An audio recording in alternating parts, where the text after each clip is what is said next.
it's that time of the year. It's going to invade your timeline, it's going to invade your X account, and you won't be able to stop seeing it. And it is undeniable, you have already seen the invites being sent out. It is camp season. And if you're watching this, you're probably wondering, what am I doing? Where do I start? Where do I begin? And that's okay. Majority of the people watching this aren't going to have dozens of offers. And honestly, this video isn't for you. If you do, this video is for the people who need honesty and guidance in their recruiting process. Because during camp season, while they are great, one of the best ways you can receive a live evaluation in front of a coaching staff, there are tons out there that will do nothing for you but waste your time and waste your money. And that's what we want to avoid here on Recruiting Board. I've been in the recruiting space now for 10 years, and I know now more than ever, you only have 2 months during the summer. That's why camp season is so important, especially when you're going into your senior year and you don't want to waste your time or your money. So I got inspired to make a video about the 10 cold hard facts about camp season and solutions on how you can approach them. Welcome back, or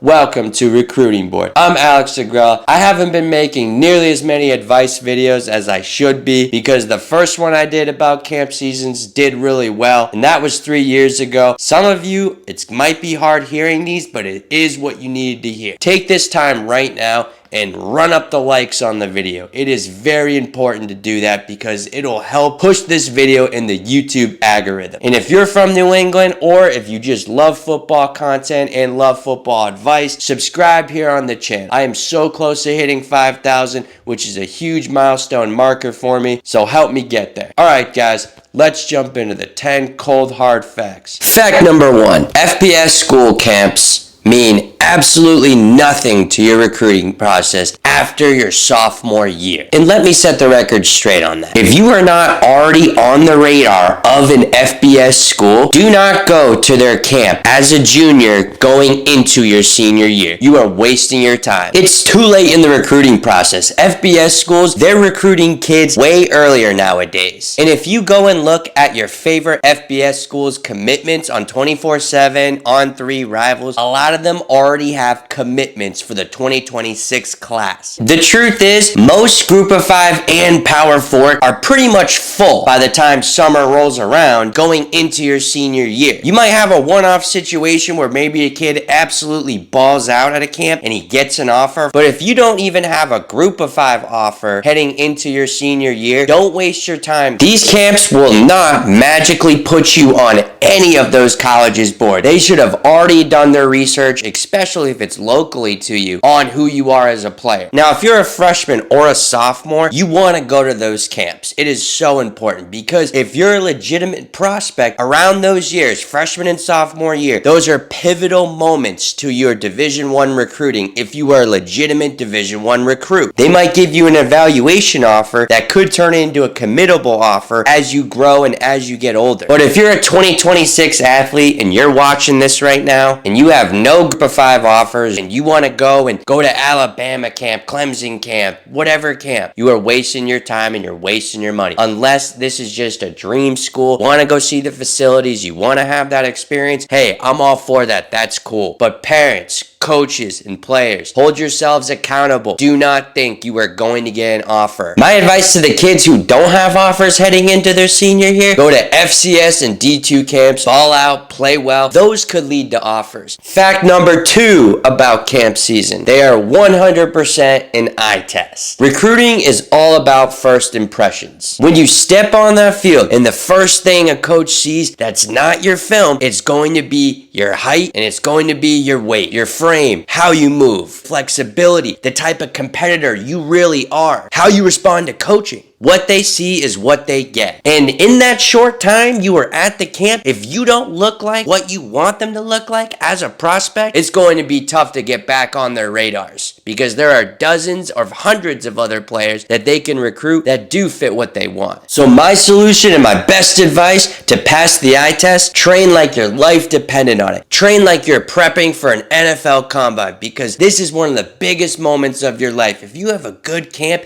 and you look good, you play playing good, you will pass the eye test and you could get an offer. These college coaches, they're there to teach you at these camps. They're there to coach you, but most importantly, they are there to evaluate you. Fact number 3 about camp season. People waste so much time and piss away so much money during this process. And I've seen dozens of different ways they can do this. But one of the most common is picking a bunch of camps, having zero strategy about how they're doing it. They just show up, go through the drills, go through the motions, and pray for the best. Terrible decision. Going to a camp just to go to a camp is a complete waste of time and a complete waste of your money, especially if you aren't prepared physically for it. Or maybe the school isn't even recruiting your position. You have to do research on these schools and research on these camps before you even go to them. If you're a quarterback, you might want to look at the roster of the schools that you're going to. How many quarterbacks do they have? What does it look like? What type of offense do they run? Another way I've seen so many people waste time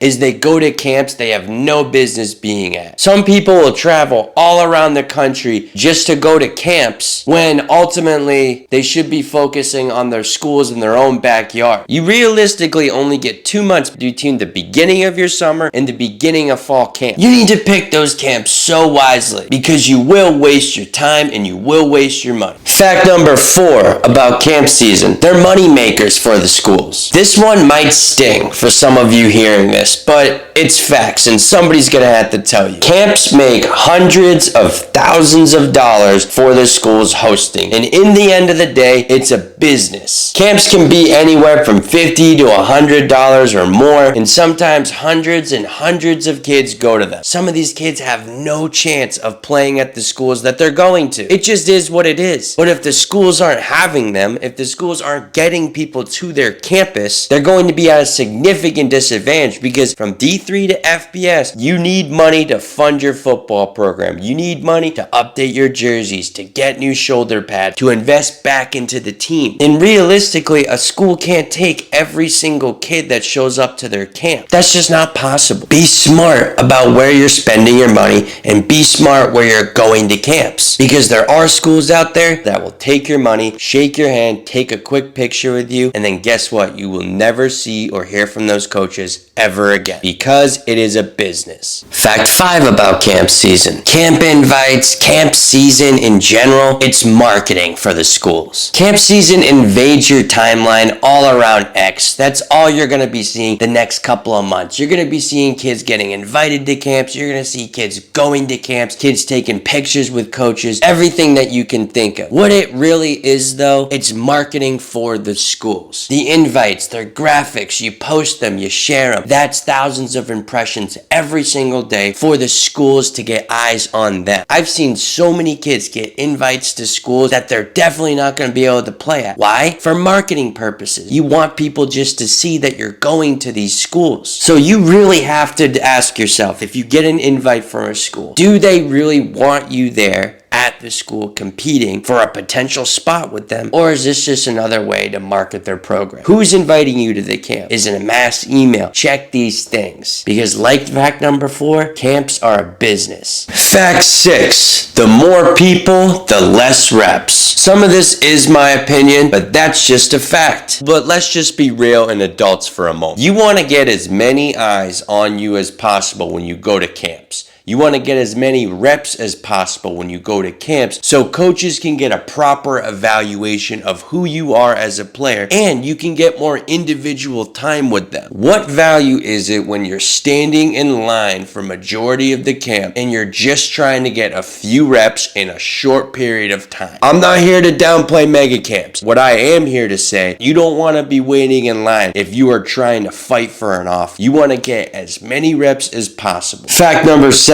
Camp season costs money, and the costs will add up. Let's break it down a little bit. There's gas. There's the cost of the camp. If you're like me, I like to eat. There's food. Could be multiple meals. Get some coffee. You might do hotels. You might do flights. And that stuff will add up, and it will add up fast. Parents sometimes will spend thousands, and I mean thousands, and think it will lead to a scholarship, but sometimes it leads to absolutely nothing. My solution to that, I never tell people to go on planes. If a coach tells me that they want me to go to a camp, unless it's a school you truly want to be at and it is your dream to go there, then I'm all for that. Definitely not just for a shot in the dark. Plan ahead before you go and just spend thousands on camps to see if you realistically have a shot of even playing at that school. Do not throw money at a big name school just because. They're probably not interested. Fact 8. You must know the coaches before going to the camp. This is one of the biggest mistakes a player or parents can make during camp season. If you just show up to a camp and these coaches have zero idea who you are, have never watched your film, don't know anything about your grades, you're just another name on the list. And if you don't have a ridiculous day in front of those coaches, they're definitely going to forget about you. You must have some communication before you go to a camp. Send the coach an email, DM on Twitter, find him, call him, do whatever you got to do. Send them your film, send them your grades. Make sure you have connected before the camp. And then when you're at the camp, you have something to talk about. They know what they're looking at going in, and hopefully they can give you a proper evaluation. There's no benefit, though, to just showing up to a camp going, oh, hey, my name's Alex Segrella. We've never met before. You've never watched my film. You know nothing about me. But hey, I'm here. I'm going to pay, and hopefully I'll have a good day. Does that even sound right to you guys out there watching this? Because it doesn't sound right to me. And as somebody who's been in this business for 10 years now, it isn't right. And it leads to basically nothing every single time. And hey, maybe there are people that do that. Well, guess what? Go buy a lottery ticket too. Fact 9. You might go to a camp, you might have a really good one, but you might leave without an offer. And honestly, that's okay. A lot of people go to camps expecting an offer, and if they don't get it, it is over. They cry about it. They think the world has ended. And while sometimes those doors might be closed after a camp, it is okay to walk away without an offer. And let me explain why. These coaches might need more time to evaluate you. They might need more time to watch your film, read your transcripts, talk to your high school coach, and see how you compare to other players. And that's okay. That's part of their job. The good news is you're more on their radar now, and you might move up higher on their board now that you did go to their camp. But my solution to this, if you walked out of camp without an offer, follow up. Stay in the coach's DMs. Keep asking for feedback. And stay updated with them as you enter your senior year. If this is a school that truly means something to you, you're going to follow up a good amount until ultimately they either say no or give you an offer. Which leads into my 10th and final fact about camp season, that you have to work after the camp. Just because you showed up and just because you had a good day doesn't mean the work is done. For some of you, camps are just the start of the process. And what you do after the camp is just as important as what you do during the camp. Because if you don't follow up with the coaches, and if you're not consistently improving, you're not working on your academics, and you don't stay in contact with them, that opportunity might go away and those coaches might have to move on. Ask for feedback about your performance at the camp to see how they liked you or if they didn't like you. Keep them updated with your game film and your grades during the season. If you have any updates about your training or any improvements that you are making, keep them updated. You want these coaches to see and know your name as many times as possible. If this is a school you like and they like you, there's interest there, you went to their camp, set up a game day visit. Always be seeking what that next step is until you are told there is no next step. But if you just go to a camp, you have a good camp and just go, all right, coach, see ya. Or, all right, coach, I'll be looking forward to hearing from you. That is not enough in today's day and age. Coaches are gonna want the kid that likes them. Recruiting is a two-way street. You want to be there and they want you. If there's only one, you might still end up on a team, but guess what? You're probably gonna end up in the portal in a year or two. Stay updated with these coaches, ask questions, and make sure that you are still on their board. All right, guys, there's 10 facts about camp season. I hope you watch this and it does help you plan your camps more effectively this summer. If you did find this useful, share it with somebody that you know will benefit from it. And as always, like, share, and of course, subscribe to the best family on YouTube. I'm Alex with Recruiting Board. Let me know in the comments below if you agree or disagree with anything I said, or if you have any general questions.